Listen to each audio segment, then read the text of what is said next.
మనం మన భూమి ఏం జరగబోతుందని తెలియకుండానే ప్రభు అయిన యేసు రమ్ము, యేసయ్య వచ్చేసి రెండో రాకడ అడుగుతూ ఉంటాం. అట్లా అడిగినప్పుడు మీరు ఊహిస్తున్నారా? మీరు ఏం అడుగుతున్నారు?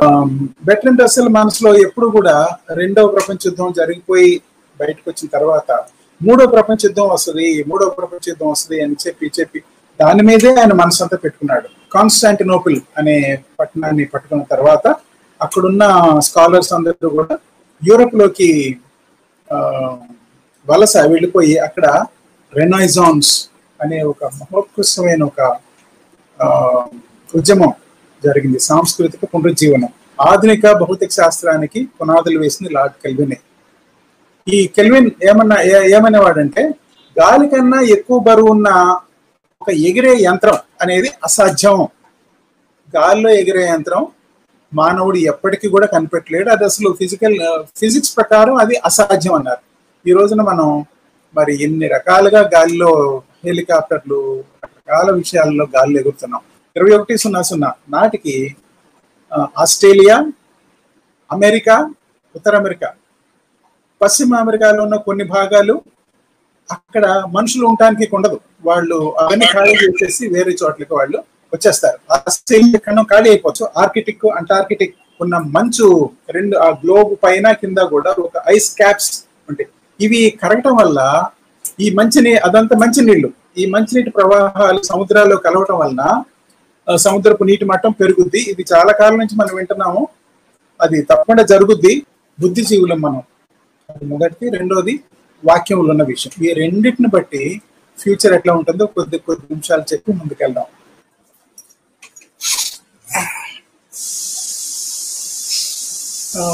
చర్చ్ కుటుంబానికి మరొకసారి నమస్కారం తెలియజేస్తున్నాను. ఇంకెవరెవరైతే వింటున్నారో వాళ్ళందరికీ. పిల్లలను భవిష్యత్తు కోసం సిద్ధం చేయడానికి తల్లిదండ్రుల సంసిద్ధత. ఈ మాట నిన్న మొన్న నాకు ఈ టాపిక్ ఇచ్చినప్పుడు చాలా విచిత్రంగా అనిపించింది. దీనిలో కనీసం 3 కీ పాయింట్స్ ఉన్నాయి ఈ టైటిల్లో. పిల్లలను సరే, మొదటి కీ అంశం ఏమిటంటే భవిష్యత్తు, ఫ్యూచర్. మన పిల్లల ఫ్యూచర్ వరల్డ్ ఎట్లా ఉండబోతా ఉంది అనేది అసలు చాలా భయం కలిపే ఒక అంశం. ఈ సంవత్సరంలో పుట్టాడు ఒక బాబు. 2050కి వాడికి 25-30 ఏళ్ళు వస్తాయి. ఎలాంటి ప్రపంచంలో వాడు ఉండబోతున్నాడు అనేది చాలా భయం కలిపే విషయం. రెండోది, ఇప్పుడే వాళ్ళు మన పెంపకంలో ఉన్న కొన్ని సంవత్సరాల పాటు వాళ్ళని సిద్ధపరచడం ఎట్లా, వాళ్ళకి ట్రైనింగ్ ఇవ్వటం ఎట్లా అనేది రెండవ కీ అంశం. నేను గుర్తించిన మూడవ కీ పాయింట్ ఏంటంటే అలాగే చేయడానికి తల్లిదండ్రుల సంసిద్ధత ఎలా ఉండాలి. What is the preparedness of the children, of the parents, future, training of the child and preparedness of the parents themselves. ఒక 30-40 మినిట్స్లో ఇది చెప్పడం కష్టం. కొన్ని అంశాలు మాత్రం నేను టచ్ చేసి వెళ్ళిపోతాను. బహుశా ఒక రోజు లేకపోతే 2 రోజుల సెమినార్లో చెప్పాల్సిన అంశం ఇది. అయితే కేవలం పైన నేను చెప్పి ముగిస్తాను. నంబర్ 1, ఫ్యూచర్, భవిష్యత్తు. దీని మీద నేను కొద్దిసేపు ఉందాం అనుకుంటున్నాను. ఈ మనం బయట చూస్తున్న ఈ ప్రపంచ పోకడలు, మనకు కనిపిస్తున్న గత కొంతమంది, మనలో చాలా మంది 15 ఏళ్ళు, 20 ఏళ్ళు, 30 ఏళ్ళు, 60 ఏళ్ళు వాళ్ళు, ఇంకా ఎక్కువ వాళ్ళు కూడా ఉన్నారు. మనం సాధారణంగానే దేవుడు మనకిచ్చిన తెలివితేటలతో గతంలో ఎట్లా జరిగింది, ఇదే పరిస్థితి కొనసాగితే, ఇదే స్పీడ్ కొనసాగితే రాబోయే సంవత్సరం ఎట్లా జరుగుతుంది అని చెప్పి మనం కొంతవరకైనా బాగానే ప్రెడిక్ట్ చేయగలుగుతాం. అంతకంటే మించి మనకు దేవుని వాక్యం ఎప్పటికీ చెరిగిపోని 2000 సంవత్సరాల నుంచి నిజమవుతూ నెరవేరుతూ వచ్చిన ప్రవచనాలతో నిండిన బైబిల్ కూడా మనకి అందుబాటులో ఉంది. మనం we're the students of times. కాలాలని చదివే బుద్ధిజీవులం మనం. అది మొదటిది. రెండోది వాక్యములు ఉన్న విషయం. ఈ రెండింటిని బట్టి ఫ్యూచర్ ఎట్లా ఉంటుందో కొద్ది కొద్ది నిమిషాలు చెప్పి ముందుకెళ్దాం. రాబోయే రోజుల్లో మన పిల్లలు ఎలాంటి ప్రపంచంలో నివసించబోతున్నారు, what is the future of our children అనే దాని గురించి చాలా చాలా ప్రెడిక్షన్స్ ఉన్నాయి. బట్ మళ్ళీ ఇంకోసారి చెప్తున్నాను, మేక్ నో మిస్టేక్, బైబిల్లో చెప్పింది మాత్రం తప్పకుండా నెరవేరు. మనుషులు చెప్పినవి జరగవచ్చు, జరగకపోవచ్చు. తప్పకుండా మన ఈ బ్యూటిఫుల్ ఎర్త్, ఈ బ్లూ ప్లానెట్ లేకపోతే గ్రీన్ ప్లానెట్ ఎర్త్, మన భూమి తప్పకుండా మంటల్లో పడి నాశనం అయిపోయి మొత్తం ఒక కాలిపోయి నల్లగైపోయిన బొగ్గులాగా అయిపోద్ది మొత్తం. దాని గురించి ఇంకా డౌట్ ఏమి లేదు, అది మాత్రం తప్పకుండా జరుగుద్ది. ఎట్లా జరుగుద్ది అంటే కూడా మనం చెప్పొచ్చు. ఇప్పుడు మనం చూస్తున్న న్యూక్లియర్ వార్ఫేర్ అంటే అణువాయుధాలు, వీటిని బట్టి చూస్తే కనుక చాలా ఈజీగా పేతురు ద్వారా పరిశుద్ధాత్మతో ప్రవచించిన మరి భూగ్రహం మొత్తం కాలిపోయి మంటలో బూడిదైపోద్ది అనేది మాత్రం తప్పకుండా జరుగుద్ది. అది ఎప్పుడు జరుగుద్దో మనకు తెలియదు. మనం మన భూమి ఏం జరగబోతుందని తెలియకుండానే ప్రభు అయిన యేసు రమ్ము, యేసయ్య వచ్చేసి రెండో రాకడ అడుగుతూ ఉంటాం. అట్లా అడిగినప్పుడు మీరు ఊహిస్తున్నారా, మీరు ఏం అడుగుతున్నారు? యేసు ప్రభుని రెండో రాకడలో రమ్మని అడుగుతున్నారంటే అర్థం ఏంటంటే ఈ భూమి మొత్తం నాశనం అయిపోద్ది. అది మనం గ్రహించటల్లా. అంటే అలాగ అడగొద్దని కాదు, బట్ అడుగుతున్నప్పుడు ఇలాంటి స్పృహలు ఉండండి. When you are inviting Jesus to come back second time, ఆయన వచ్చిన సమయానికో లేకపోతే వచ్చిన 7 సంవత్సరాలకో భూమి మొత్తం నాశనం అయిపోయి మనకు తెలిసిన ఈ భూమి అంతా ఏది కూడా ఉండదు, కొత్త భూమి కొత్త ఆకాశం ఉంటుంది. సరే,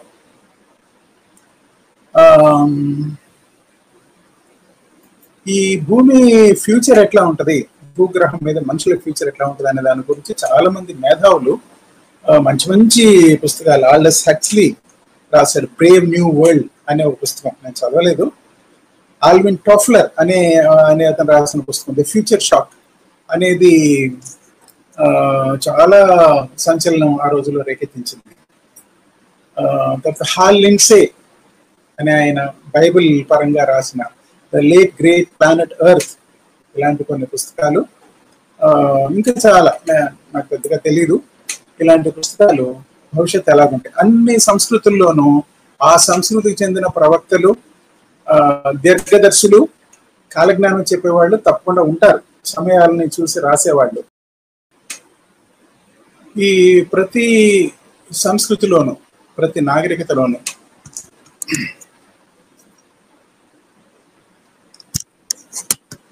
ప్రతి నాగరికతలోను రాబోయే రోజుల్లో ఎట్లా జరగబోతా ఉంది దాని గురించి చెప్పే కొంతమంది ప్రవక్తలు, అంతేకాకుండా సైంటిస్టులు, వీళ్ళందరూ కూడా రకరకాలుగా భవిష్యత్తు ఎలా ఉండబోతుంది అనే దాని గురించి. భారతదేశంలో కూడా ఫ్రెంచ్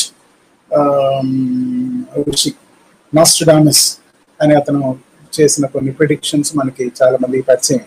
అందాక ఎందుకు మన భారతదేశంలో, మన ఆంధ్రాలోనే కర్నూలు జిల్లాలో బనగానపల్లి అనే చోట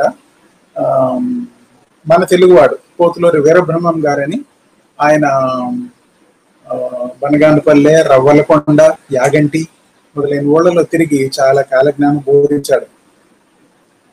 బెర్ట్రాండ్ రస్సెల్ 1872 నుంచి 1970 వరకు జీవించారు. ఆయన the future of man kind అనే దాన్ని అనే పుస్తకంలో రాశారు. వీళ్ళందరూ కూడా వాళ్ళు తమ జ్ఞానం చొప్పున భవిష్యత్తుని దర్శించి ఇలా ఉండబోతుంది, ఇలా ఉండొచ్చు, ఇలా ఉండడానికి అవకాశం ఉందని చెప్పారు. బెర్ట్రాండ్ రస్సెల్ మనసులో ఎప్పుడు కూడా రెండవ ప్రపంచ యుద్ధం జరిగిపోయి బయటకు వచ్చిన తర్వాత మూడో ప్రపంచ యుద్ధం వస్తుంది అని చెప్పి దాని మీదే ఆయన మనసు అంతా పెట్టుకున్నాడు.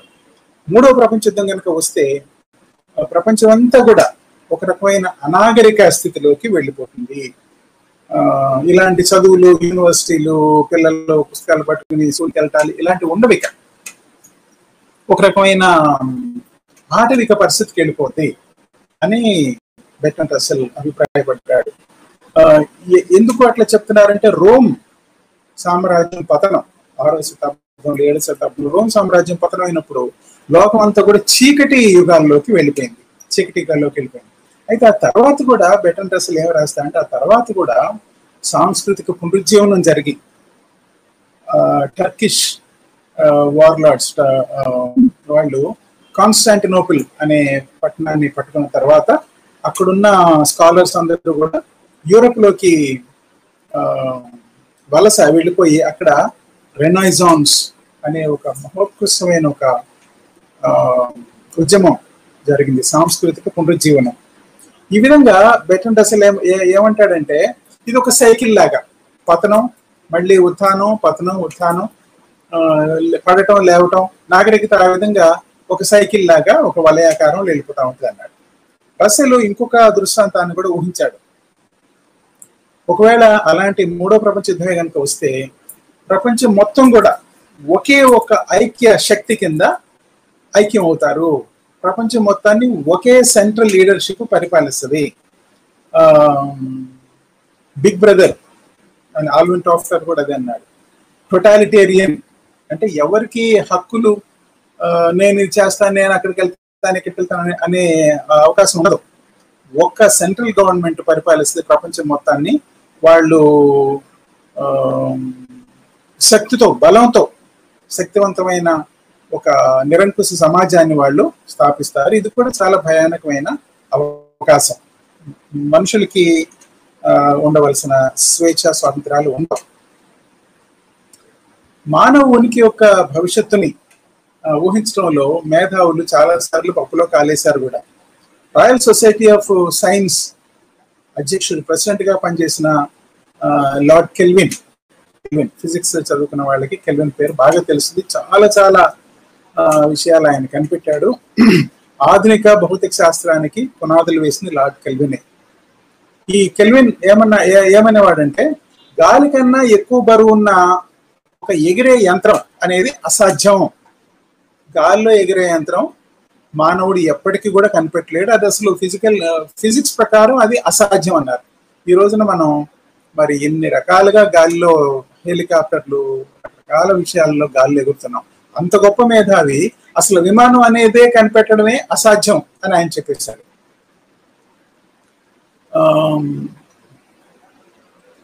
1977 కెల్విన్ అంటే పోయిన శతాబ్దం, 18వ శతాబ్దం, 19వ శతాబ్దంలో పుట్టి ఆ తర్వాత కొన్నాళ్ళకి చనిపోయాడు. 1977లో డిజిటల్ ఎక్విప్మెంట్ కార్పొరేషన్ అనే దాని అధ్యక్షుడు కెన్ ఓల్సన్ ఏమన్నాడంటే ఏదో గవర్నమెంట్ దగ్గర, పెద్ద పెద్ద కార్పొరేషన్స్ దగ్గర మెయిన్ ఫ్రేమ్ కంప్యూటర్స్ ఉంటాయే తప్ప అమ్మకాల విషయంలో వ్యక్తిగతమైన కంప్యూటర్లు, పీసీలు ఎప్పటికీ కూడా పీసీలు అనేది ఉండవు, కొనరు ఎవరు, ఎప్పటికీ ముఖ్యమైనవి కాదు. That people would want to keep personal computers at home అనేది జరగదు అని చెప్పాడు. ఇప్పుడు కంప్యూటర్ లేని ఇల్లు చాలా అరుదుగా కనిపిస్తుంది. ఆ తర్వాత కొద్ది సంవత్సరాల తర్వాత ఐబిఎం కంపెనీ వాళ్ళు కూడా ఎవరికి వాళ్ళు ఇంట్లో వ్యక్తిగతంగా కంప్యూటర్ ఉంచుకోవాలని ఎవరు కోరుకుంటారు? అది అసాధ్యం. పర్సనల్ కంప్యూటర్స్, ల్యాప్టాప్స్ అనేవి మనుషులు కొనటం అనేది అది జరగదు. పెద్ద పెద్ద మెయిన్ ఫ్రేమ్సే ఉంటాయి అని అన్నారు.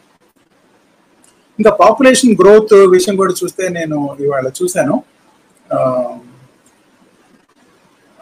100 కోట్లు ఉన్న పాపులేషన్, 100 కోట్లు ఉన్న భూమి మీద ఉన్న జనాభా డబల్ అవ్వాలంటే, 200 కోట్లు అవ్వాలంటే 127 సంవత్సరాలు పట్టింది. 127 సంవత్సరాలు. అయితే ఆ 200 కోట్లు 400 కోట్లు అవ్వడానికి 40 సంవత్సరాలే పట్టింది. ఫస్ట్ డబులింగ్ ఏమో ఇంకా వెనక్కి వెళ్ళట్లేదు. నేను 100 కోట్లు ఉన్నది 200 కోట్లు కావడానికి 127 సంవత్సరాలు పట్టింది. 200 కోట్లు 400 కోట్లు అవటానికి 40 సంవత్సరాలే పట్టింది. ఆ తర్వాత 400 కోట్లు, 800 కోట్లు ఇట్లా అవ్వుకుంటూ వెళ్ళటానికి ప్రతి 13 సంవత్సరాలకు ఒకసారి ప్రపంచ జనాభా డబుల్ అయిపోతూనే ఉంటుంది. Double every 13 years the population of world is doubling. దీనివల్ల కలిగే పరిణామాలు చాలా మనం స్టడీ చేయాల్సి ఉంటుంది. వాతావరణంలో మార్పు, ఇవన్నీ ఎందుకు చెప్పాలంటే బయట ఉన్న ఫిజికల్ ఎన్వైరన్మెంట్ ని బట్టే కదా మనుషుల ప్రవర్తన కానీ, మనుషుల సైకాలజీ కానీ, మనుషుల ఒకరితో ఒకరికి సంబంధాలు కానీ అనేవి ఉంటాయి. రిసోర్సెస్ తగ్గిపోయి, అంటే అందుబాటులో ఉన్న విషయాలు తగ్గిపోయి, జనం ఎక్కువైపోయి వాతావరణంలో మార్పులు వచ్చేసి వీటి వలన these are the things that shape our world. సరే, వాతావరణంలో మార్పు మనం చూస్తే కనుక 2001 ఇది 2020 కదా, 2100 నాటికి ఆస్ట్రేలియా, అమెరికా, ఉత్తర అమెరికా, పశ్చిమ అమెరికాలో ఉన్న కొన్ని భాగాలు అక్కడ మనుషులు ఉండటానికి ఉండదు, వాళ్ళు అవన్నీ ఖాళీ చేసేసి వేరే చోట్లకి వాళ్ళు వచ్చేస్తారు. ఆస్ట్రేలియా ఖండం ఖాళీ అయిపోద్ది, ఉత్తర అమెరికా ఖండం ఖాళీ అయిపోద్ది. ఈ రోజున అమెరికా వెళ్ళాలనుకునే వాళ్ళు 2100 వరకు వస్తే కనుక ఆ ఖండాలు మొత్తం ఖాళీ అయిపోతాయి, ఖాళీ చేసి వలస వెళ్ళిపోతారు అందరూ. చాలా మందికి ఈ విషయం కూడా తెలుసు, ఆర్కిటిక్, అంటార్కిటిక్ ఉన్న మంచు రెండు, ఆ గ్లోబ్ పైన కింద కూడా ఒక ఐస్ క్యాప్స్ ఉంటాయి. ఇవి కరగటం వల్ల ఈ అదంతా మంచినీళ్ళు, ఈ మంచినీటి ప్రవాహాలు సముద్రాల్లో కలవటం వలన సముద్రపు నీటి మట్టం పెరుగుద్ది. ఇది చాలా కాలం నుంచి మనం వింటున్నాము, అది తప్పకుండా జరుగుద్ది. సముద్ర మట్టాలు 5 మీటర్ల కంటే పైకి పెరుగుతాయి. అందువల్ల అమెరికాలో మయామి, షాంఘై, మన బంగ్లాదేశ్ లో ఢాకా, ఇలాంటి మన మచిలీపట్నం, ఇలాంటి ఊళ్ళన్నీ సముద్రం అయిపోతాయి. అలాంటి ఊళ్ళల్లో మనుషులు ఉండరు. రాబోతున్న ఒక 2050 కాలానికల్లా, 2050 చాలా తక్కువ, 30 సంవత్సరాలే ఉంది. సముద్రాలన్నీ కూడా వాతావరణంలో ఉండే ఆ కార్బన్ డైఆక్సైడ్ ని పీల్చుకొని ఆ నీళ్లలో కార్బన్ డైఆక్సైడ్ కరిగి సముద్రాలన్నీ కూడా యాసిడ్ గా మారిపోతాయి. కెమిస్ట్రీ చదువుకున్న వాళ్ళకి తెలుసు, pH వాల్యూ అనేది పెరిగి యాసిడ్ గా మారినందువల్ల సముద్రం ఉండే జలచరాలన్నీ చచ్చిపోతాయి. చిన్న చిన్న చేపలు మొదలుకొని మైక్రో ప్లాంక్టన్, తర్వాత పెద్ద పెద్ద వేల్స్, అన్ని సముద్ర జీవులు. సముద్రాల్లో ఇప్పుడు మనకి ఇస్రాయేల్లో ఉన్న మృత సముద్రం లాగా మొత్తం సముద్రాలను తయారవుతాయి. సముద్రాల్లో జీవులు ఉండవు ఇక, కాబట్టి సముద్రం చేపలు దొరకవు. అప్పటి నుంచి ఎడార్లు వ్యాపించడం. ఒకప్పుడు ఆఫ్రికాలో ఉన్న సహారా ఎడారిలో చక్కటి చెట్లు, అరణ్యాలు ఉండేవి, అదంతా ఎడారైపోయి సహారా ఎడారి నెమ్మదిగా పాకుతూ ఇప్పుడు యూరోప్ లోకి ప్రవేశించింది ఎడారి. దక్షిణ భాగంలో స్పెయిన్, గ్రీసు, ఫ్రాన్స్ దక్షిణ ప్రాంతాల్లో నెమ్మదిగా ఈ ఎడారి పాకి ఆ ప్రాంతాన్ని కూడా ఎడారిగా చేసేస్తుంది. మన దేశంలోనే రాజస్థాన్ లో ఉండే థార్ ఎడారి నెమ్మదిగా వెస్ట్ కి పాకుతూ హర్యానా, ఢిల్లీలో చాలా భాగం ఎడారిగా ఉండటం నేను కూడా చూశాను. ఢిల్లీ, మధ్యప్రదేశ్, ఇదంతా కూడా ఎడారిగా మారిపోతా ఉంది. ఆ ఎడారి మామూలు ప్రాంతాల్లోకి చొచ్చుకొస్తా ఉంది. ప్రపంచంలో ఉత్తర ఉష్ణ ప్రాంతాలు అంటే మన ఇండియా లాంటి ప్రాంతాలు నివసించే ప్రజలు ఇక రాబోయే రోజుల్లో సంవత్సరానికి 2 నెలలు కనీసం 45 రోజులు 60 degrees సెంటిగ్రేడ్ లో వెళ్ళబోతా ఉంది ఉష్ణోగ్రత. అట్లా 60 degrees సెంటిగ్రేడ్ ఉన్న చోట మానవ శరీరం బయట ఎండలో 5-6 గంటల కంటే ఎక్కువ ఉండలేం. ఇంట్లోకి వచ్చేయాలి, ఏసీలోకి వచ్చేయాల్సిందే. ఎందుకంటే శరీరం తాను చల్లపరుచుకోవడానికి ఈ వాతావరణం ఇంత టెంపరేచర్ సరిపోదు, ఇంత టెంపరేచర్ లో శరీరం తట్టుకోలేదు. సో సెంట్రల్ ఇండియా ప్రాంతంలో ఉన్న మనుషులందరూ కూడా ఖాళీ చేసేసి వేరే ప్రాంతాలకు వెళ్ళిపోతారు. సెంట్రల్ ఇండియా మొత్తం హీట్ భరించలేక, సెంట్రల్ ఇండియా అంటే మధ్యప్రదేశ్, యూపీ, బీహార్, ఢిల్లీ, రాజస్థాన్, ఇవన్నీ కూడా రాబోయే 30-40 సంవత్సరాల్లో ఖాళీ అయిపోతాయి. ఆ ఏరియాస్ ఖాళీ అయిపోతుంది. కనీసం సంవత్సరంలో 2-3 నెలలు అక్కడ మనుషులు ఎవరు ఉండటానికి కుదరదు, వేరే చోటుకి వెళ్ళిపోవాలి. మళ్ళీ వర్షాలు పడ్డ తర్వాత మళ్ళీ అందరూ మూటమ్మల్ని సర్దుకొని ఆ ప్రాంతాలకి ఎవరిళ్ళకి వాళ్ళు వెళ్ళిపోవడం, ఇలాంటిది ఉంటది. తర్వాత ఇంకొక చాలా భయంకరమైన ముప్పు దేనివల్ల రాబోతా ఉందంటే పెర్మాఫ్రాస్ట్. అంటే నేను చెప్పినట్టు సోలార్ ఐస్ క్యాప్స్, భూమికి పైన కింద ఇలా కూర్చుని ఉన్న ఆర్కిటిక్, అంటార్కిటిక్ ఐస్ క్యాప్స్ కరిగి చాలా కొన్ని లక్షల సంవత్సరాల క్రితం, కొన్ని వేల సంవత్సరాల క్రితం ఐస్ లో గడ్డగట్టుకుపోయిన చాలా వైరస్లు, సూక్ష్మజీవులు కరిగి నీళ్లలో సముద్రంలో కలిసిపోయి దేశాల మీదకి వచ్చి ఈ మానవ జాతికి అంతకుముందు ఎన్నడూ కూడా తెలియని కొత్త కొత్త వ్యాధులు అవి స్ప్రెడ్ చేయబోతా ఉన్నాయి. Many more challenges that will come. మనం కరోనా వైరస్ గురించి మనం మాట్లాడుతున్నాం. మనకు అసలు తెలియని, మన శరీరం ఎప్పుడు వాటికి అలవాటు పడని కొత్త బ్యాక్టీరియాలు, కొత్త వైరస్లు ఈ ఐస్ క్యాప్స్ కరగటం వల్ల రాబోతున్నాయి. మనకి తెలిసిన ఈ వైరస్లు, బ్యాక్టీరియాలు కూడా అనేకమైన మ్యుటేషన్స్ జరిగి మనకి తెలిసిన యాంటీబయాటిక్స్ వాటి మీద పనిచేయటం ఇప్పటికే మానేసినాయి. మనం వేసుకున్న యాంటీబయాటిక్స్ కి ఇవి లొంగటం లేదు, కొత్తగా వస్తున్నాయి. మరి ఏం చేయాలి? సైంటిస్టులు దీని గురించి ఏం చేస్తున్నారు? ప్రపంచం, మన ఫ్యూచర్, మన పిల్లల ఫ్యూచర్ ఎట్లా ఉండబోతా ఉంది? బహుశా ఇది వింటున్న వాళ్ళు చాలా మంది ఆ కాలాలు చూస్తారు. 2050, 2060 వరకు జీవించే వాళ్ళు ఎవరైనా ఉంటే కనుక ఇలాంటి పరిస్థితులు వాళ్ళు చూస్తారు. ఇక పిల్లలు మాత్రం ఇంకా 2050, 2060 వరకు వెళ్ళే పిల్లలు మాత్రం చాలా ఇలాంటి పరిస్థితుల్లో వాళ్ళు జీవించడం, ఎట్లా జీవిస్తారో మనం ఊహించలేము. మరి ఇప్పుడు ప్రభుత్వం కానీ శాస్త్రవేత్తలు కానీ ఏం చేయట్లేదు, చేస్తున్నారు. ఏమి చెయ్యాలంటే చాలా భారీ ఎత్తున అడవులు పెంచాలి. అడవులు నరకకూడదు, చెట్లు పెంచాలి. తర్వాత శిలాజ ఇంధనాలు అంటే ఫాసిల్ ఫ్యూయల్స్, బొగ్గు, పెట్రోలియం ఇలాంటివి వాడకం మానేయాలి వెంటనే. దానివలన గ్రీన్ హౌస్ గ్యాసెస్ అనేవి ఉత్పత్తి అయ్యి గ్రీన్ హౌస్ ఎఫెక్ట్ వలన ప్రపంచంలో వేడి ఎక్కువైపోయి మళ్ళీ నేను ఇందాక చెప్పినట్టుగా ఐస్ క్యాప్స్ కరిగి ఇదంతా కూడా ఒక మెకానిజం, ఒకదాని తర్వాత వచ్చేస్తాను. రెన్యూవబుల్ ఎనర్జీ రిసోర్సెస్ వాడాలి. అంటే గాలి వల్ల ఎలక్ట్రిసిటీ ఉత్పత్తి చేయటం, వేవ్స్ వల్ల, తర్వాత ఇట్లాంటి కొత్త రకం ఎనర్జీ ఇవి వాడాలి. అది కూడా నెమ్మదిగా వస్తుంది, నెమ్మదిగా చేస్తున్నారు.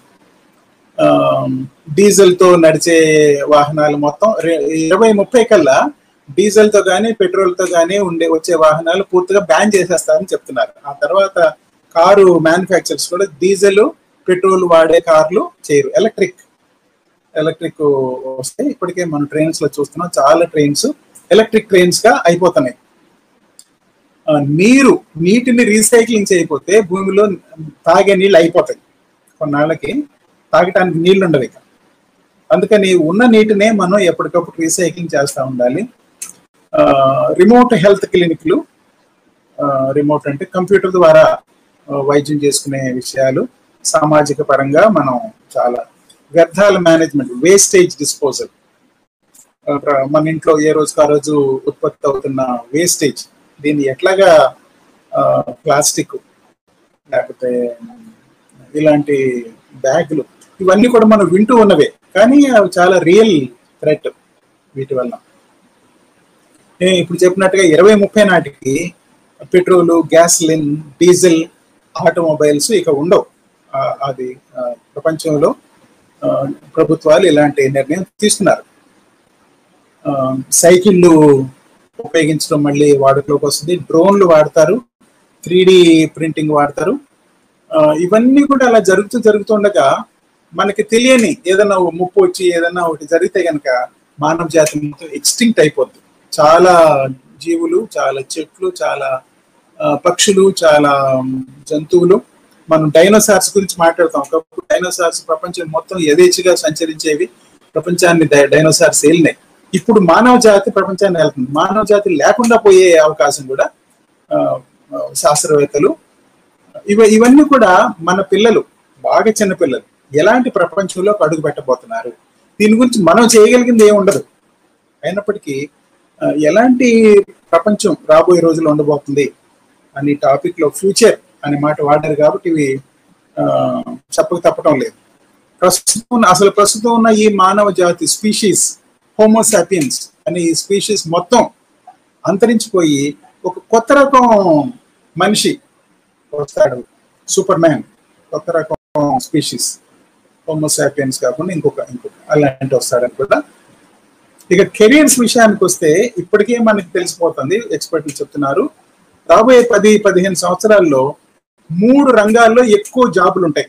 3 రంగాల్లో ఎక్కువ హ్యూమన్ రిసోర్సెస్ కావాలి, టెక్నీషియన్స్ కావాలి. ఆ 3 రంగాలు ఏంటంటే సైన్స్ అండ్ టెక్నాలజీలో ఎక్కువ జాబ్స్ దేనిలో వస్తాయి అంటే ఏఐ, ఆర్టిఫిషియల్ ఇంటెలిజెన్స్ లో ఎక్కువ జాబులు ఉంటాయి, ఆర్టిఫిషియల్ ఇంటెలిజెన్స్ క్రియేషన్ లో. తర్వాత ఇంధన సాంకేతికత, ఫ్యూయల్ టెక్నాలజీలో ఎక్కువ జాబులు ఉంటాయి. ఈ 3, ఒకటి ఆర్టిఫిషియల్ ఇంటెలిజెన్స్, రెండోది ఫ్యూయల్ టెక్నాలజీ, మూడోది biotechnology. Artificial intelligence, AI, fuel technology, ఇంధనాల సాంకేతికత, ఇంధనాల టెక్నాలజీ, మూడోది బయోటెక్నాలజీ. ఈ మూడు ప్రపంచాన్ని ఏలబోతున్నాయి. వీటిలో ఇప్పటికే నా స్టూడెంట్ కూడా ఒక అతను మనం కలిశాడు, ఇక్కడ బిఎస్సి చదివి బెంగళూరులో ఎంఎస్సి చేస్తున్నాను సార్ అన్నాడు. ఏం చేస్తున్నావు అంటే ఏలో చేస్తున్నానని అన్నాడు. సో మీలాంటి స్టూడెంట్స్కి తెలిసే ఉంటుంది, ఆర్టిఫిషియల్ ఇంటెలిజెన్స్ ఒక సబ్జెక్ట్గా ఆల్రెడీ ఎంఎస్సి బిఎస్సిలు కూడా ఉంటున్నాయి. ఆర్టిఫిషియల్ ఇంటెలిజెన్స్ అంటే మనం ఏదో అనుకోనక్కర్లా, మన చేతిలో ఉన్న మొబైలే దానికి ఒక ఉదాహరణ. మనం ఏదైనా పేరు కొట్టడానికి 1-2 అక్షరాలు కొడితే చాలు, దాని తర్వాతే వచ్చేస్తూ ఉంటాయి. నాకు సంతోషకరమైన విషయం ఏంటంటే సుదర్శన్ అని కొట్టడం మొదలు పెడితే ఎస్ అని కొట్టగానే షుగర్ కేన్ అని వచ్చేస్తుంది, చెరుకు గడ అనమాట. నా పేరుని చెరుకు గడ లాగా అది చెప్పేస్తుంది, నీకు కావాల్సిన వర్డ్ ఇదా అని చెప్పి వరుసగా ఒక 4-5 ఆప్షన్స్ వచ్చేస్తాయి మనం టైప్ చేయడం మొదలు పెట్టగానే. అది అందరికీ తెలిసిన ఆర్టిఫిషియల్ ఇంటెలిజెన్స్. మెషిన్స్ వాటంతటా ఆలోచించి మనం అడగకుండానే, మనం ఆలోచనతో పని లేకుండా మనం అడగకుండానే అవే పనులు చేసుకుపోయే విషయాలు వస్తాయి. ఇంకా సైన్స్ ఫిక్షన్ లో కొన్ని సినిమాలు, కొన్ని పుస్తకాలు వస్తున్నాయి. సైన్స్ ఫిక్షన్ లో వస్తున్న విషయం ఏంటంటే ఈ తెలివితేటలు, సొంత ఆర్టిఫిషియల్ ఇంటెలిజెన్స్ ముందుకెళ్ళి కొంతకాలానికి ఈ కంప్యూటర్స్ కి, ఈ మెషిన్స్ కి నేను అనే ఒక స్పృహ వస్తుంది. నేను ఆలోచిస్తున్నాను, నేను పనులు చేస్తున్నాను అనే నేనున్నాను, నేను ఒక ఇండిపెండెంట్ జీవిని అనేది వస్తే కనుక అది అసలు ప్రపంచాన్ని టేక్ ఓవర్ చేసుకుని మనుషులందరినీ చంపేసి ఇదంతా కూడా జరుగుదో మనకు తెలియదు. భౌతిక కోణంలో భవిష్యత్తుని అంచనా వేయటం అనేది శాస్త్రవేత్తలకు సులభమే. ఇంతకు ముందున్న పోకట్లు చూసి రాబోయే రోజుల్లో ఇదే ప్రొజెక్షన్ గా ఎట్లాగెళ్తుంది అనేది చూస్తారు. అయితే ఆత్మను, మనస్సును భద్రంగా ఉంచుకోవాలంటే కనుక మనం బైబిల్ వైపు తిరగాల్సిందే. బైబిల్ తప్ప ఇంకేది మనకి ఆధారం లేదు. మన పిల్లల్ని రాబోయే రోజుల్లో ఉండబోయే భ్రష్టత్వం నుంచి కాపాడాలంటే వాక్య సహాయం మాత్రమే మనకు అనవసరం. మరి రాబోయే రోజుల్లో మనుషులు ఎట్లా ఉండబోతున్నారు, అలా ఉండబోయే ఆ పోకడలకి మనం మన పిల్లల్ని ఎట్లా సిద్ధం చేయాలి అంటే మనకి తిమోతి పత్రికలో ముఖ్యంగా పౌలు కొన్ని మాటలు మనకి రాసి పెట్టాడు. ఆ మాటలు ఊరికి చదువుకుందాం, పరిచయం మాటలే. తిమోతి మొదటి పత్రిక 4వ అధ్యాయం 1వ వచనం నుంచి చూస్తే కనుక పరిశుద్ధాత్మ స్పష్టంగా ఏం చెబుతున్నాడంటే చివరి రోజుల్లో కొంతమంది మోసగించే ఆత్మలను, దయ్యాల బోధలను అనుసరించి విశ్వాసాన్ని వదిలేస్తారు. చాలా మంది విశ్వాసంలోకి వచ్చిన వాళ్ళు, మంచి పెంపకంలో ఉన్న వాళ్ళు కూడా మోసగించే ఆత్మల బారిన పడతారు, దయ్యాల బోధలు అనుసరిస్తారు, దయ్యాల బోధలు, దురాత్మలు. కొంతమంది మోసగాళ్ళు బయలుదేరి 2వ వచనం, ఈ మోసగాళ్ళు అబద్ధాలు చెప్తారు, వారికి వాత వేసిన మనస్సాక్షి ఉంటుంది. వాళ్ళ మనస్సాక్షి అయ్యో ఇట్లాగా నేను జనాల్ని మోసం చేస్తున్నానే, ఈ విధంగా దేవుని నామాన్ని దూషణ పాలు చేస్తున్నాను, దేవుడి పరిచర్యని డబ్బు కోసం వాడుకుంటున్నాను, మనుషులను తప్పుదారి పట్టిస్తున్నాను అనే మనస్సాక్షి వాళ్ళకు ఉండదు. వాళ్ళకి వాత వేసిన మనస్సాక్షి ఉంటుంది. ఇప్పటికే అలాంటి వాళ్ళు ఉన్నారు. 3వ వచనంలో పౌలు ఏమంటున్నా అంటే తిమోతి మొదటి పత్రిక 4వ అధ్యాయం 3వ వచనం, వీరి వివాహాన్ని నిషేధిస్తారు, పెళ్లిళ్ళు చేసుకోరు, పెళ్లిళ్ళు వద్దని చెప్తారు. ఇప్పటికే పెళ్లిళ్ళు అనేవి అవుట్ ఆఫ్ ఫ్యాషన్ అయిపోయినాయి. పెళ్లి రకరకాల అవతారాలు ఎత్తింది. కాంటాక్ట్ మ్యారేజ్లని, లిమిటెడ్ టైం మ్యారేజ్లని, అసలు పెళ్లి లేకుండా కలిసి జీవించడం అని, తర్వాత అబ్బాయిని అమ్మాయిని చేసుకోవడం అని, ఇట్లాంటి రకరకాల పెళ్లిళ్ళు, రకరకాల అవతారాలు ఎత్తడం మనం చూస్తున్నాం. రేపు మన పిల్లలు మన మన దగ్గర ఉండి హై స్కూల్ చదువు పూర్తి చేసుకొని ఇంటర్మీడియట్కి డిగ్రీకి బయట ప్రపంచానికి యూనివర్సిటీస్ వాటికి వెళ్ళినప్పుడు ఎలాంటి ప్రపంచంలోకి వెళ్ళిపోతున్నారు అంటే ఇలాంటి ప్రపంచంలోకి వెళ్ళిపోతున్నారు. వివాహాన్ని నిషేధించే ప్రపంచంలోకి వాళ్ళు వెళ్ళిపోతున్నారు. 3వ వచనంలోనే సత్యాన్ని తెలుసుకున్న విశ్వాసులు కృతజ్ఞతతో పుచ్చుకునేలా దేవుడు సృష్టించిన ఆహార పదార్థాల్లో కొన్ని తినకూడదు అని వీరు అంటారు. కొంతమంది కొన్ని రకాల ఆహార పదార్థాలు నిషేధిస్తారు. దేవుడే సృష్టించి తినండ్రా బాబు అని మనకిస్తే ఇవి తినకూడదు అవి తినకూడదు ఇవి తినకూడదు అని చెప్పి వాళ్ళు వాళ్ళ మాటలు వినే కొంతమంది మనుషుల్ని వాళ్ళు తమ గుప్పెట్లో పెట్టుకోవడం కోసం ఏదో పిచ్చి పిచ్చి ఆజ్ఞలు వాళ్ళ సొంత రకమైన ఆజ్ఞలు వాళ్ళు ఇవ్వడం మొదలు పెడతారు. ఇంకా పౌలు అంటున్నాడు, చివరి దినాల్లో అపాయకరమైన రోజులు వస్తాయని నువ్వు గ్రహించాలి. మనుషులు స్వార్థపరులుగా 2 తిమోతి 2వ పత్రిక 4వ అధ్యాయం తిమోతి 2వ పత్రిక 4వ అధ్యాయంలో చూస్తే చివరి దినాల్లో అపాయకరమైన రోజులు వస్తాయి. మనుషులు స్వార్థపరులు అవుతారు. నాకే కావాలి, నా సొంతం, వేరే వాడికి లేకపోయినా పర్వాలేదు, వేరే వాడిని తొక్కేసైనా నేను పైకి వెళ్ళిపోవాలి. రెండోది ధనాశపరులు, డబ్బు డబ్బు డబ్బు డబ్బు. ₹1 సంపాదిస్తే 2 కోటి సంపాదించడం ఎట్లా, డబ్బు నిల్వ చేసుకోవడం. ధనాశపరులు, గొప్పలు చెప్పుకునే వాళ్ళు, గొప్ప డంబాలు చెప్పు నేను ఎలాగనా మళ్ళీ అది క్రైస్తవ విశ్వాసం ప్రకారం అన్నట్టుగానే చెప్తూ అలాగ బ్రదర్ ఇలా బ్రదర్ అని ఏదో విధేయంగా ఉన్నట్టు అంటారు, కానీ చాలా డంబాలు వాళ్ళు చెప్పుకుంటారు. వారు గర్విష్ఠులు, దైవ దూషణ చేసేవాళ్ళు, కన్నవారికి అవిధేయులు. ఈ తల్లిదండ్రులు జాగ్రత్త గ్రహించాలి. తల్లిదండ్రుల మాట వినరు వాళ్ళు, తల్లిదండ్రులని తృణీకరిస్తారు. ఇప్పటికే మనం విశృంఖలంగా చూస్తున్నాం. అయినప్పటికీ రాబోయే రోజుల్లో ఇలాంటి మరీ భారీ ఎత్తున తల్లిదండ్రులకు అవిధేయత ఇవన్నీ కూడా ఉంటాయి. దుర్భాషలాడేవాళ్ళు, బూతులు మాట్లాడేవాళ్ళు, నిగ్రహం లేని వాళ్ళు. ఏదైనా ఒక కోరిక ఉంది అంటే ఆ కోరికని అణుచుకోలేదు పూర్తిగా. ఎంతవరకు అవసరమైతే అంతవరకు వాళ్ళు తనివి తీరేంత వరకు కూడా అదే కోరికలో వాళ్ళు కొనసాగిపోయి చాలా చాలా విపరీతమైన విషయాలకి తమ కోరికలు తెచ్చుకోవడం కోసం వెళ్ళిపోతారు. నిగ్రహం లేని వాళ్ళు క్రూరులు, క్రూరత్వం, మరి నిలువున పీకలు కోసేవాళ్ళు, మంచిని ద్వేషించేవాళ్ళు, ద్రోహులు, తలబిరుసుగా ఉండేవాళ్ళు, గర్వాంధులు, దేవుని కంటే శరీర సౌఖ్యాన్ని ఎక్కువగా ప్రేమించేవాళ్ళు. దేవుడు అంటే లెక్కలేదు, ఇది నాకు సుఖం హాయి చేకూరుస్తున్నదా, అది అంతే చాలు. అయితే వీళ్ళలో ఉన్న మోసం ఏంటంటే వాళ్ళు పైకి భక్తి గల వారిలో ఉంటారు, కానీ దాని శక్తిపై వారు ఆధారపడరు. వారికి దూరంగా ఉండు అని చెప్పి ఇవి పిల్లలకు మనం నేర్పించాల్సిన విషయాలు. ఎందుకంటే బైబిలే, పరిశుద్ధాత్ముడే తన పౌరులు రాయిస్తున్నాడు.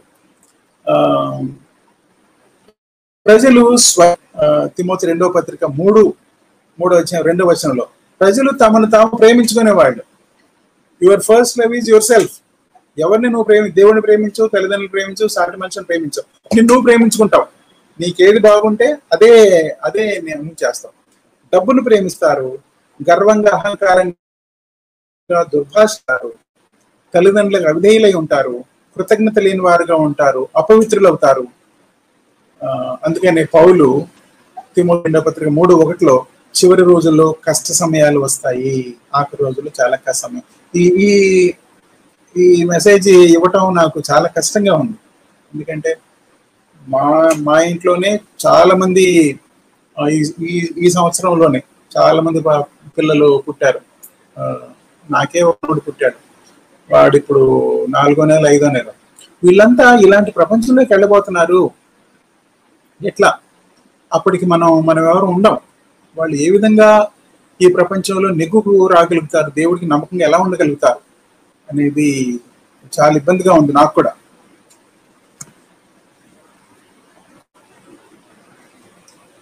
ఈ రోజున మనుషులు సుఖభోగాల ఆసక్తి, హీడనిస్టిక్ టెండెన్సీస్ ఉంది. వాళ్ళ శరీర సుఖం, వాళ్ళ శరీర సంబంధించిన ఆహ్లాదం, వాళ్ళకి కావాల్సిన విషయాలు, తినండి, తాగండి, ఉల్లాసంగా ఉండండి, ఎందుకంటే రేపు మనం ఉంటామో లేదో అనే ఒక ఫిలాసఫీలో పడిపోతున్నారు. ఇవన్నీ పాత కాలంలో ఉన్న ఫిలాసఫీసే ఇప్పుడు మళ్ళీ కొత్తగా వస్తున్నాయి. వాళ్ళు మంచిని ప్రేరేపించరు, స్వంత ఆత్మ నియంత్రణ లేకుండా ఉంటారు. ఇవన్నీ కూడా తర్వాత రోజుల్లో ఉంటది. యేసు ప్రభు కూడా ఇవన్నీ తెలిసిన మాటలే. యేసు ప్రభు కూడా మత్తయి సువార్త 24:37 నోహ కాలంలో లాగే మనుష్య కుమారుడు కూడా నోహ కాలం లాగానే ఉన్నట్టుగానే మనుష్య కుమారుడు వచ్చే కాలంలో ఉంటుంది. వరద వచ్చి వారందరినీ తుడిచిపెట్టేసే వరకు వారికి తెలియదు. మనుష్య కుమారుని రాక కూడా అలాగే ఉంటుంది. రాబోతున్న రోజుల్లో ప్రపంచాన్ని మనం ఊహించాలంటే ప్రకటన గ్రంథంలో తప్పకుండా వెళ్ళాలి. ప్రకటన గ్రంథంలో యేసు ప్రభు రావడానికి కొద్దిగా ముందో లేకపోతే వచ్చి వెళ్ళిపోయిన తర్వాత, మనందరినీ తీసుకెళ్ళిపోయిన తర్వాత యాంటీ క్రైస్ట్ అనేవాడు రాబోతున్నాడు, క్రీస్తు విరోధి అనేవాడు రాబోతున్నాడు. వాడుకుండే ఆ శక్తియుక్తులు, అద్భుతాలు చేయగలిగిన శక్తి, అతను సాధించే విజయాలు అవి చూసినప్పుడు అసలు ప్రపంచం మొత్తం మోసపోయి మహా మోసం అన్నమాట, ద గ్రేట్ డిసెప్షన్. అందరూ కూడా ఇతను ఎంత గొప్పడు, వీడే ఈయనే క్రీస్తు అనుకుని అతన్ని పూజ చేస్తారు. అతనికి ఆ గొప్ప అధికారం ఇచ్చిన సైతాన్ని కూడా వాళ్ళు పూజ చేస్తారు.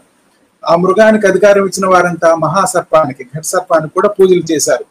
ఈ మృగం లాంటి వాడు ఎవడన్నా ఉన్నాడా, ఇతనితో యుద్ధం చేయగలిగిన వాడు ఎవడు అని చెప్పుకుంటూ వారు మృగానికి పూజలు చేస్తారు. బడాయి మాటలు, దైవదూషణలు చేసే నోరు వాడుకుంది. 42 నెలలు అయితే రిలీఫ్ ఏంటంటే 3.5 సంవత్సరాలు మాత్రమే వాడి 42 నెలలు మాత్రమే అధికారం చేసే అది వాడుకుంటది, అనుమతి ఉంది. మెటీరియలిజం, కమర్షియలిజం, వస్తువులు సంపాదించుకోవడం, వ్యాపారాలు, వర్తకాలు, డబ్బు పెట్టుబడులు, ఇవన్నీ కూడా రాబోయే రోజుల్లో మరీ విపరీతంగా పెరిగిపోతూ ఉంటాయి. ఈ ప్రపంచ ఆర్థిక వ్యవస్థ చాలా మారిపోద్ది. బంగారం, వెండి, రత్నాలు, ముత్యాలు ప్రకటన గ్రంథంలో అవన్నీ చెప్తారు. కానీ ఈ రోజుల్లో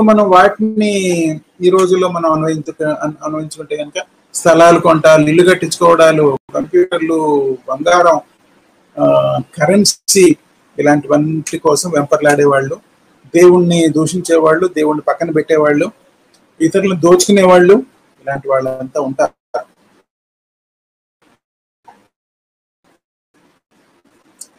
మళ్ళీ ఈ రోజుల్లో చాలా మంది పెద్ద మోసం ఏంటంటే, చాలా మంది దైవభక్తిని కనపరుస్తున్నారు, దేవుడి సేవకులు అని చెప్పుకుంటారు, కానీ దాని శక్తిని వాళ్ళు నిరాకరిస్తున్నారు. దొంగ భక్తులు, అలాంటి వాళ్ళని బాగా కనిపెట్టి చూడండి, వాళ్ళని నివారించండి అని తిమోతి 2వ పత్రిక 3వ అధ్యాయం 5వ వచనం. ఇది చాలా పెద్ద ఛాలెంజ్ మనకి. ఎవరు నిజమైన దైవ సేవకులు, వాళ్ళ ఫలాన్ని బట్టి, వాళ్ళ జీవిత ఫలాన్ని బట్టే వాళ్ళని మనం గ్రహించవచ్చు. అందుకని పౌలు ఏం చెప్తున్నాడంటే తిమోతికి తండ్రి లాంటి వాడు. పౌలు తిమోతి మధ్య జరిగిన ఈ సంభాషణ, ఈ పత్రిక అంతా కూడా తల్లిదండ్రులుగా మనకిను మన పిల్లలకి బాగా పనికొస్తుంది. ఏం చెప్తున్నానంటే 14వ వచనంలో, తిమోతి 3వ అధ్యాయం 14వ వచనంలో 2వ తిమోతి, కానీ నీవు మాత్రం ఖచ్చితంగా తెలుసుకున్న వాటిని ఎవరి ద్వారా నేర్చుకున్నావో గ్రహించి వాటిలో నిలకడగా సాగిపోవు. బీ స్టెడ్ఫాస్ట్, నిలకడగా సాగిపోవు. ఎందుకంటే క్రీస్తు యేసులో విశ్వాసం ద్వారా పాప విముక్తినిచ్చే జ్ఞానాన్ని నీకు కలిగించే శక్తి గల పరిశుద్ధ లేఖనాలు బాల్యం నుండి నీకు తెలుసు. నేను ఈ ప్రసంగం మొదటి నుంచి చెప్తూ వస్తున్నట్టుగా, మనకున్న ఏకైక సాధనం, ఏకైక ఆయుధం, ఏకైక ఆశాభావం పరిశుద్ధ లేఖనాలే. ఆ పరిశుద్ధ లేఖనాలు కూడా బైబిల్ బోధ. ఆ బైబిల్ బోధ మనం మన పిల్లలకి ఇవ్వగలిగిన సిద్ధపాటు, వాళ్ళకి ఇవ్వగలిగిన ట్రైనింగ్, కొత్తగా ఎవరెవరో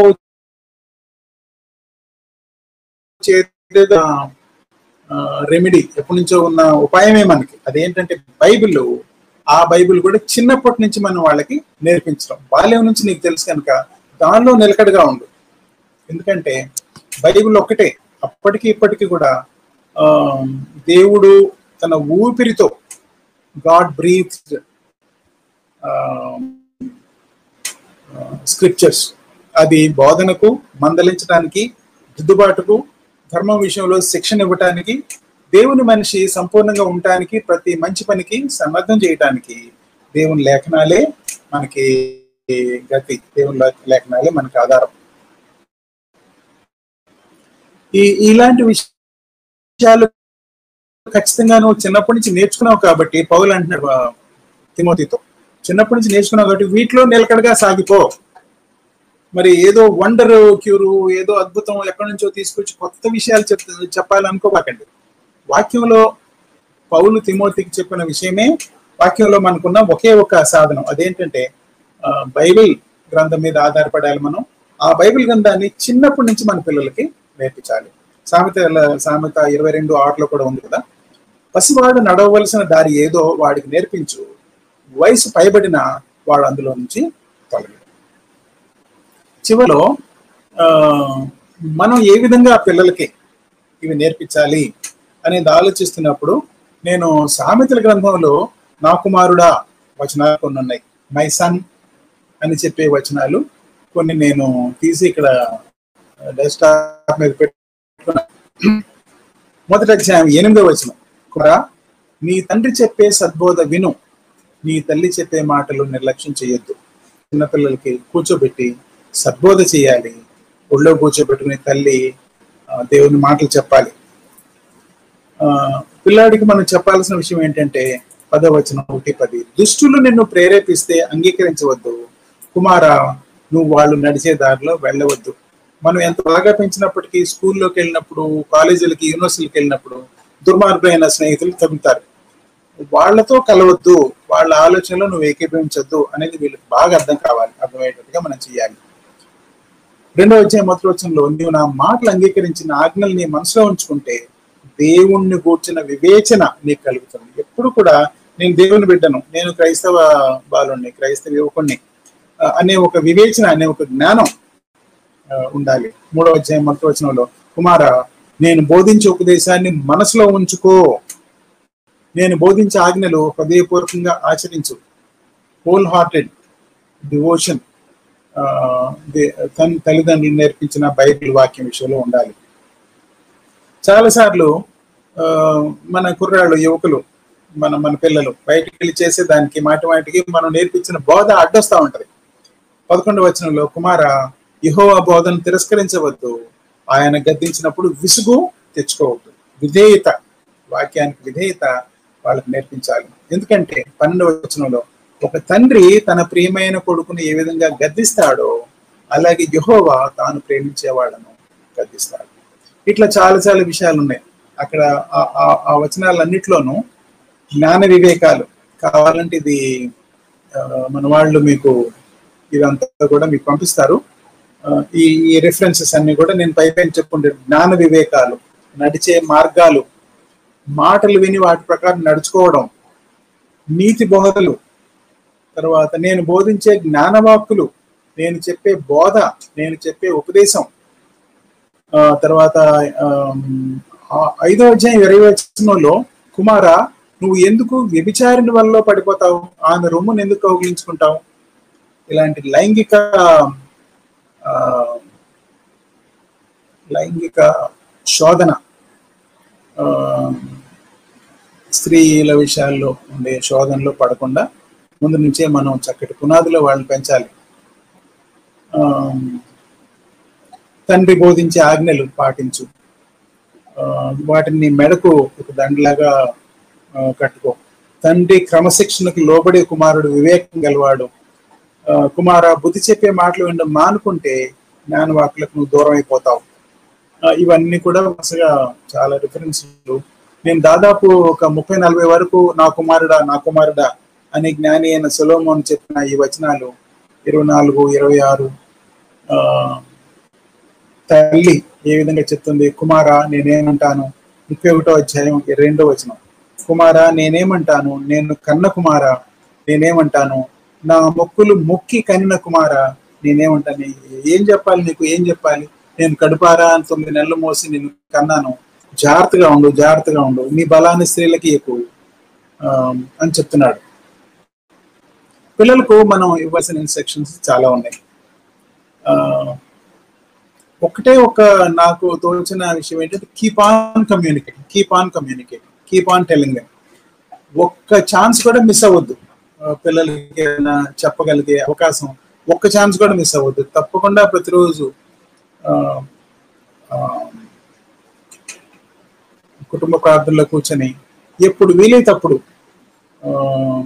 వాళ్ళ చేత చదివించడం, వాళ్ళకి నోటి మాటల్లో చెప్పడం. Keep on communicating the word to them. అది వాళ్ళ మనసులో ముద్ర పడిపోయేటట్టుగా. వాక్యం ఒక్కటే, నేను మాట చెప్తున్నాను, వాక్యం ఒక్కటే, వాక్యం కమ్యూనికేషన్ ఒక్కటే మన పిల్లల్ని రాబోతున్న భయానకమైన ఫ్యూచర్ నుంచి వాళ్ళని కాపాడుతుంది. కేవలం నోటి మాటలతోనే కాదు, show your self as a model.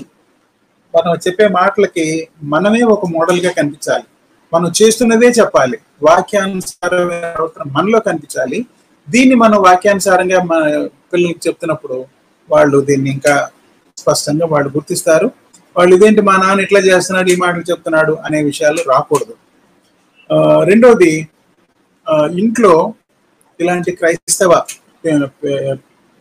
పెరుగుదల, క్రిస్టియన్ అప్బ్రింగింగ్ కి సంబంధించిన వాతావరణం చక్కగా కనిపించాలి. మంచి మాటలు, ఒకరి పట్ల ఒకరు ప్రేమ, దయ, ఇంటికి వచ్చిన వాళ్ళని ఆదరించడాలు, సహాయం చేయటాలు, భార్యాభర్తల మధ్య ప్రేమ, ఇలాంటివన్నీ కూడా ఇంట్లో వాళ్ళకి సరైన వాతావరణం కనిపించాలి. రెండవది, నేను చెప్పినట్టుగా వాళ్ళకి వాక్యం మాటి మాటికి కమ్యూనికేట్ చేయాలి. ఆ కమ్యూనికేట్ చేస్తున్న వాక్యానికి మోడల్స్ గా మనమే, తల్లిదండ్రులనే వాళ్ళకి ఉండాలి. వారు తప్పకుండా బైబిల్ రీడింగు చేసేటట్టుగా మనం చూసుకోవాలి. బైబిల్ బోధలో వాళ్ళని పెంచాలి. దీనికి ముఖ్యమైన పాత్ర తీసుకునేది ఎవరంటే తండ్రి, తర్వాత తల్లి. ఇంట్లో జరిగే టీచింగ్, దానికి అనుబంధంగా బయటకు వచ్చి ఆర్గనైజేషన్స్ లో వాటిలో చెప్పేది కూడా మనం పాటించాలి. నేను చెప్పినట్టుగా ఒక సెమినార్ లాగా పెట్టుకొని ఒక ఫుల్ డే లేకపోతే 2 days లో చెప్పవలసిన అంశం ఇది. కొన్ని ముఖ్యమైన విషయాలు మాత్రం నేను టచ్ చేశాను. ఫ్యూచర్, మన పిల్లలు ఎలాంటి భవిష్యత్తులోకి వెళ్ళబోతున్నారో అన్ని రకాలుగా, టెక్నాలజికల్ గా, సైకలాజికల్ గా, ఫిజికల్ గా, సృష్టి సంబంధంగా, మరి మానవ సంబంధాల విషయాల్లో ఎలాంటి పరిస్థితులు ఉండబోతున్నాయి అనేది ముందుగా చూసాం. రెండోదేమో, పిల్లలు అలాంటి వాటిని తట్టుకొని కూడా నిలబడి మంచి క్రైస్తవులుగా, దేవునికి నమ్మకమైన వారుగా ఉండాలంటే మనం పాటించాల్సిన ఒకే ఒక స్ట్రాటజీ ఏంటంటే వాక్యం విషయంలో వాళ్ళని పెంచడం. వాక్యాన్ని వీలైన ప్రతిసారి కూడా, ప్రతి ఛాన్స్ దొరికినప్పుడల్లా వాళ్ళు కమ్యూనికేట్ చేయడం, వాళ్ళు దాన్ని పాటించేటట్టుగా, వాళ్ళు మన ఇంట్లో పెరిగిన సమయంలోనే వాళ్ళలో మంచి పునాది పడేటట్టుగా. వాళ్ళు కొంతకాలానికి వెళ్ళిపోతారు, వేరే చోటకి చదువుకోవటానికి రకరకాలుగా వెళ్ళిపోతారు. వెళ్ళే లోపలే వాళ్ళకి పునాది పడేటట్టుగా మనం చూడడం తల్లిదండ్రులుగా మన బాధ్యత. ఈ మాటలతో మిమ్మల్ని ప్రోత్సహిస్తూ ఈ కొన్ని మాటలు నేను ముగిస్తున్నాను.